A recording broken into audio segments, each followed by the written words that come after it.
Son politicón. La mayor amenaza para una república no comienza cuando pierde una elección.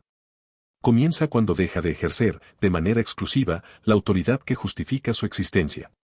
Durante años hemos discutido la calidad de nuestra democracia casi exclusivamente a partir de las elecciones. Debatimos quién gana, quién pierde, qué partido crece, qué candidato convence más y qué institución inspira mayor o menor confianza. Son debates necesarios.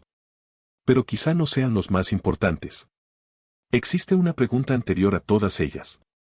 ¿Quién gobierna cuando el Estado deja de gobernar?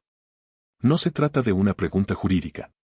Desde el punto de vista del derecho, Guatemala sigue siendo un Estado soberano. Su constitución continúa vigente, sus instituciones existen y su reconocimiento internacional permanece intacto. Sin embargo, la soberanía no consiste únicamente en lo que dicen las leyes. También depende de la capacidad efectiva del Estado para ejercer, de manera exclusiva, la autoridad que le corresponde. Esa diferencia parece sutil, pero cambia por completo la forma de entender los desafíos de una república. La legitimidad jurídica otorga el derecho a gobernar, la capacidad institucional permite hacerlo realidad. Cuando ambas coinciden, el Estado cumple su función. Cuando comienzan a separarse, la autoridad permanece en el texto constitucional, pero empieza a diluirse en la práctica cotidiana. Cuando esa capacidad comienza a fragmentarse, aparecen fenómenos que normalmente analizamos por separado: extorsión, control territorial, economías ilícitas, corrupción, impunidad y violencia organizada. Sin embargo, el problema no consiste únicamente en la existencia de esos delitos. El verdadero problema aparece cuando otros actores empiezan a decidir, de hecho, cuestiones que deberían depender exclusivamente del Estado. ¿Quién puede trabajar? ¿Quién puede circular? ¿Quién puede abrir un negocio? ¿Quién puede permanecer en una comunidad? ¿Quién debe pagar para ejercer derechos que deberían estar garantizados por la ley? En ese momento, la discusión deja de ser exclusivamente policial. Se convierte en una cuestión republicana.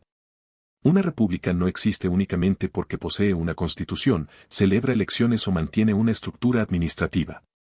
Existe porque la ciudadanía reconoce al Estado como la única autoridad legítima para ejercer la coerción, garantizar derechos y resolver los conflictos públicos. Cuando esa exclusividad comienza a compartirse, aunque sea de manera parcial y localizada, el problema deja de ser solamente de seguridad. Empieza a afectar la esencia misma del orden republicano. No significa que existan dos estados ni que la soberanía haya desaparecido jurídicamente. Significa algo más inquietante, que la autoridad efectiva comienza a compartirse de facto entre el Estado y actores que nunca recibieron legitimidad para ejercerla. Ese debería ser uno de los principales temas del debate nacional.